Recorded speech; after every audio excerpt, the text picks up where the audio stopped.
Yeah, when you catch cases, you can't put no house up for bail like a lot of other people was able to do. You had to fight your case or lose or take a deal. You ain't had no cribs to put up. You had to. Tell me what you know about the hood life. All right, you already know, man. We're going to take him to the dead end of the day, man. We're going to take him down there in them dark parts and shit. So go ahead, introduce yourself to the people who ain't too familiar with you. City Council, Cat Carlito, you know, part owner of Gorilla Head, sole owner of Chase Life Media, you know, the new thing, Area 31. So, yeah, that's what it is. That's all. You know. So City Council, what part of the city you from? South Philly. Dang, I saw the P, man. Yup. So just, what was it like coming up as far as down there? Because that's definitely like a whole different bop. You know, the P got a whole different bop. It was a good place, you know what I mean? I'm from 31st and Task. I lived on 31st Street side and the projects, you know what I'm saying? It was something else. Difference though, it's like the same shit, ain't it? Well, on the 31st Street side, you got people that own their houses, regular houses. Then you got project houses, public housing. You know what I mean? When you mention public bathroom, public toilet, public housing. You know what I mean? And that was that, man. What was it like as far as, because that's like different. Like project living it's a whole different world for. Yeah, when you catch cases, you can't put no house up for bail like a lot of other people was able to do. You had to fight your case or lose or take a deal. You ain't had no cribs to put up. You had to, you know what I'm saying? In that regards. But you know, when I went to the military and I realized then they had us living on military bases. You know, it was always sad. But when I went and seen it with my own two eyes, like, oh you know what I'm saying? Different jawn. Yeah. Oh, we definitely will get into it. But I say, what age did you first start really getting interested in music? Almost immediately. Probably 5. You know what I mean? You got Crush Groove come out like probably 80 something. Crush Groove is the story about Def Jam. You know what I'm saying? So I'm watching that. There's Disney movies and all that in the crib too, but I'm watching movies about music. Lady Sings the Blues, all of these different situations. So immediately, you know what I mean? Yeah, that was the culture that was handed. It was us seeing people that look like us, talk like us, dress like us live on TV as it's happening. You know what I mean? Fact. So taking it back to them project days, like, what was it like? Because I know, like, they had knocked everything down and rebuilt it up to, like, new homes of what it is today, right? They did that. That's later though. I'm from when that's what I'm saying. So, I'm from before it even got a little coat of paint, bro. Like I'm red projects, red bricks, the little metal joint used to put the milk in and all that. Hey, listen, I ain't gonna lie. It's like myth or hearsay that y'all pretty much started that whole South Philly rumor and all that. You know, when it comes to the pig and the chicks and all that. You said we started it? Yeah, y'all in. Well, with the chicks and the setup jaw and all that. I love South Philly girls, you hear me? I always have. You know, most of the young ladies in my life have been from, you know what I mean? But it ain't a rumor. What happens is it was based on family, so people had big families. And when people used to come visit, you would visit and it might be a few people outside the crib or on the corner, and then some people just ain't make it because they wasn't, you know, whatever reason. But it's not a rumor, though. But it's like that in any hood. But I've been in a lot of hoods when you might got to go through, you know, you might got to purchase something. The niggas down here. Those are all my friends. Like, I know them. Just come upstairs. Oh, yeah, All right. What's good, bro? You live here, bro? I'm here to see somebody. Who you here to see? I'm here to see Nene. I know you ain't talking about his name. Ain't that your baby mom? Yeah. To get, you know what I mean? Yeah. But But the same thing used to happen from people from the Peak going over the Southwest Bridge. Used to happen the same way. Some people used to just get robbed, bro. You know what I mean? So also, I was talking to Oskino and all that, and he said he actually used to live. Well, he said like he lived down there a little bit, stuff like that. He used to frequent there. His son is, you know what I'm saying? Right. His son is one of us. Being son too. Like, it's, you know what I mean? It's certain people who kids wind up, you know, growing up out our side. I was around a lot, you know what I mean? Based on via PD. You know what I'm saying? So I was a part of that little management team, little situation. I was fresh. I was young out of high school, but helping getting PD to the rock. You know what I mean? Sparks came down. O followed. Free came. Beans was there. So I used to see Oskino a lot. Like it's a too raw for the streets situation. It was like our little promotion video. We on South Street. They positioned me to sit next to O. Boom, boom, boom. You know what I mean? So O was a frequent flyer, bro. I'm up north side too. Like, you know what I mean? Like, so, you know, he not a stranger at all. Facts. Yeah, O not a Definitely stranger. gonna get into the tour off of the street days, but Yeah. I want y'all to tell them about them projects before they tore them down and shit like that. The history of it.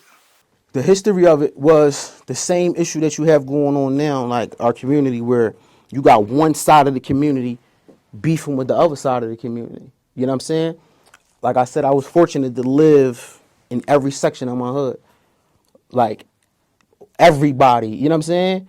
If you ask for some, like a person said they can't reach me, they frauding. My whole neighborhood and they grandma got my phone number, I'm reachable. I done lived in every section of my hood, really based on tragedy. I done had house fires, then had to move to this section. And my houses was literally, you got the whole hood, but my houses was on a strip. When I lived on 31st and Tasker, we was on 31st and Tasker. You got what I'm saying? When we lived in Patton Drive, my strip was on the drive. Forch lived that way. My man Ralston Dot, they lived right, you know what I'm saying, directly on the strip. I lived in Piers Drive. I was right by the courts. You know what I'm saying? So Mountain Drive my aunt crib was right there. So Real soft food shit. yeah, it was real. And when Back blocks the and back blocks, yeah, all of them. You know what I'm saying? The circle, yeah, don't get caught up. And we was still having to fight the Caucasian people from 3TO over that park right there. So when the whole world, yeah, they don't know about that. You know what I'm saying? We were still fighting for that park. Like stuff was going on the race tip when it probably shouldn't have happened. It was a hustle. We had our own little town, bro. Listen, quickly and speak about that because you know South Philly is heavy culture. We got the Italians, we got the Asian community, we got Irish, us and everybody. things like that. And then down that end, it's crazy because like, all right, it's us on these blocks, and then it's like a couple blocks in this day little box. That's the bar right there. The bar right there. You feel me? They had two bars. Yeah. Exactly. So talk about that as far as just them early days. Cause I was talking to Oye. He said, man, we used to have to run home and all that. They used to Yeah. put bottles. They'd pull the Jones off the back of the 29 that was connected to the trolleys. They'd pull it off, and you got to fight. Then once they wouldn't come to 30th and Morris with a 29 turn at, but everything on the side of that situation, they was catching wreck, bro. It was bad. Even if you trying to go to 777, they might catch you, bro. I got my bike store, I had to call. You know what I'm saying? It's a situation where the nation had to come down to the park, and there was rules that they said they wouldn't let them march, but they stood in the park just so we can be able to play basketball. You take the rims down, all that, bro. It's well documented that it was still a race situation going on way past racial era. You know what I mean? No, yeah. So I already know that time was crazy. So do you feel like y'all was beefing with each other more back then or today? Like what's the Before, so 5th grade we had to go to Broad and Ellsworth. That's Paris Annex. Then we had to go across the tracks, 24th and Christian to Paris. Prior to that, we was just fighting amongst each other. We ain't know no better.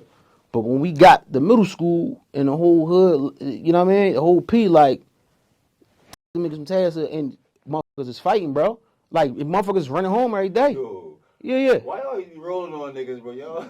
Yeah. So Because y'all so deep though. it was the thing, man. So they used to get treated every, and they, you know, boxers and little kids though coming from middle school. So that pretty much put us together. And me personally, and my man Quan, rest in peace, Quan, get everybody together, the whole hood. We, you know what I mean? This is what it is. The rest of the P don't fuck with us, right? So that's what was going on. When you think about a project in apartment buildings, people come from everywhere and come stay at their aunt house and then never leave, have a kid by this person, and it just creates a whole situation. But it's certain people that's born in the hood. Like I'm born from it. This is I don't implant a visitor, or you know what I'm saying? So over time, you know, stuff keep going on. Families have problems with each other over time. But back then, it took for my wave, my generation to, man, we all one hood. Stop fighting amongst each other, but it kind of unraveled. But I got cribs everywhere, all throughout the P. My experience was different. You know what I mean? So I want to talk about, them Too Raw for the Streets, or prior. What was going on before Too Raw for the Streets? Like, Yeah. Before Too Raw for the Streets, you got places like South Street being ciphers. You got cookouts, trap spots where people was coming in outside of concerts, outside of clubs, because Philly was always a club in town. People from, colleges, DC, all these different situations to come down, and it might be a cipher. It might be a rare few people that had cameras to capture it, but people was getting busy. So when they say these are the hottest people in Philly, it's a difference between being in a cipher and you gotta spit your best jawn for hours versus Star coming around every couple months and somebody spitting their best verse. And now they went down in Philly history as the best when it's a bunch of other people that was, you know what I mean? A lot of people felt some type of way as far as being left off of that, them Too Raw for the Street, and just left off of them DVDs in general. Yeah. I was left off a lot of them. A lot of the footage was at our studio where, you know what I'm saying? Where we was, me, Pete, 500, Nostra, we was there. Star would come down and each room had a different color. You feel me? Each room had a different color and he would just get footage. So a lot of people used to get left off them joints. But it's a lot of people that was them spitters before DVDs. It was still an era where people, I'm not getting on camera. Like, you know what I'm saying? That still was a thing, bro. Yeah, real rap. So some of the people that's considered the hottest wasn't the hottest real, you know what I mean? So why we on it? And I want you to talk about, how you and Forch and everybody and your experience through the wave. But while we on there, I want you to name some. Give me your top 5 South Philly rappers. It's got to be more than 5, bro. No, that's what I'm saying. It got to be more. Add on the honorable mentions because I heard what's the boy named Lil Greg from y'all end. I don't know Lil Greg from one. I'm trying to think. I'm saying his name. It might be George or something. I remember Dot was telling me about him. It's a lot. That's what I'm saying. So for me, when it come to music, I can speak for my hood. I'm one of the front runners because I always wanted to do this. Even when my other homies was doing other stuff, sports or construction or whatever else, I always was on the music. So it took time for other people to say they wanna get busy. But it ain't just my hood. I'm talking about you got Raisi, rest in peace Raisi, you got Nickelbag, you got M3, you got journalists, you got my whole team. You see what I'm saying? It ain't no. If I say top 5, I'm gonna say Gorilla Heads and it's gonna seem biased. That's not fair. It's other people, bro. You got damn, it was somebody from 16th. I think he had a deal. Might have been Marley Manson or somebody. Like it was people that was out here, bro. It was people that had some, you know what I mean? Slaughter. Like you can't Slaughter's a. He's out here spitting back in the day. When he started, he was it, and you already know the story is authentic, bro. Yeah, no, you know what I'm saying? It was people, bro. So Gorilla. Yeah. Talk about that as far as because it's not even like when y'all started, because y'all more than just a rap group or a movement and things like that. So just talk about, give them some history as far as the Gorilla Head movement. But before this, right? It was we was. These are my homies, right? All right, cool. We put it together. We put the play together. We rappers. We rapping for the hood. This is what's going on. The next wave that happened is me and Dex named the hood the Dead End, right? Based on we realized our circumstances. Damn, all these blocks lead to this, we the Dead End. All right? But that turned into a slogan for the neighborhood like Badlands is for North. So when we trying to do positive music and this, we can't do that because now that's associated with the, you know what I mean? So yeah, that now was based on that. Because we is a moment in time when we the Dead End music group. That kind of went over people's head. So my brain, how, marketing, whatever, I say, all right, this is what it is. We the Gorilla Heads, bro. Because we already replaced saying nigga to each other with gorilla. You know what I mean? That's definitely all about. Yeah, that's what it is. So from that, we the Gorilla Heads. You know what I mean? So I want to talk about Forch while we on it. When did you first meet Forch and things like that, and talk about him as far as because he was a part of the Too Raw for the Street. He was the first one. See, it ain't no meeting. That's our whole life. That's not a meet. Like, we didn't meet. That's our whole life, bro. I lived here. He lived there. Pan Drive. This is not. That's the difference between these rap crews that get put together and they try to figure, well, damn, how they together so long? Because these are my homies. These are my brothers without music. You understand? So, early on, bro, me and him used to bump heads because you see what wound up happening. He wound up being the strong head people. No, I'm this, I'm that. From childhood, bro. This is not nothing new. And I got a bunch of other homies that was rapping early on. They don't rap now, but we was deeper than, you know what I'm saying, on the rap tip, and it wound up getting polished up to 5. You know what I'm saying? That's, you know. So what about Frank? Cause like, and it's crazy cause like y'all really attack it from all angles because Forrest was pretty much like the Too Raw for the Streets era, but Frank, that headshot era. Because here's the thing. We all got real stories. Me as a kid, I already understood all of our stories because I was a writer. I already understood our story. So when I'm talking to my homies, listen, this is how we can market it. Frank, my youngin', but my older siblings and his older cousins go back. You know what I'm saying? Generations. Like when I opened up my family photo drink when my sister passed away, his family is in there. You understand? So when his cousins say, he rap now. Come here, you rap? Put him in the stew at 12. That's my young. Early on, Frank and shit like that. He was when I first gravitate towards him, he like 12. You know what I'm saying? I'm probably 19 or something. He was still spitting how he was spitting. I knew his story, but I'm saying imagery wise, he was like a little Mace. You know, he played football, little chubby dimples. Y'all mean little Raheem. He got the stories, bro. His you know what I'm saying? His lineup was authentic. At one point, he was just a young boy living with it. You know what I mean? So I knew that. You got the stories. What happens is people start making different decisions, and it wound up being him and Forch outside. While I'm going, Dex going, my other homies going, you know what I mean? Scoop Dollars Drum, they said they ain't rapping. That's what wound up happening. These stories, what makes my team top of the best is our stories be authentic, bro. When you speaking for a whole neighborhood, bro, it's something different. And I know Forch, well, all y'all had lost Dex when him and Forch was like on a tag team shit. Like they was like a duo in themselves, and they was really like moving and shaking and things like that. Yeah. So that was a loss on his own. It was the thing about that, again, they both my homies separately. You know what I'm saying? And then got together based on a simple trip up Cheney. You know what I mean? When it was time to record the songs, it wasn't enough room in the car. Somebody that don't rap jumped in the car. And I was fighting for the handle, and I'm like, man, I ain't doing all that. You getting in? I'm not getting in. You know what I'm saying? And then when I say that, I go bust a move somewhere else and open up another chapter for us. You feel what I'm saying? Like I always go and figure it out. I say this, bro, and I feel like this what a lot of people, just in general in the game, is missing as far as like that Dame person.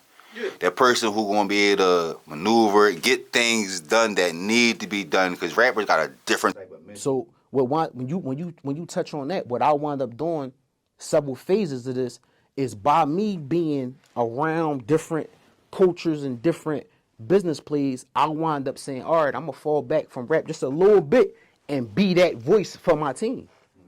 You understand? So, you want Forch? All right, Forch, this is what the deal is.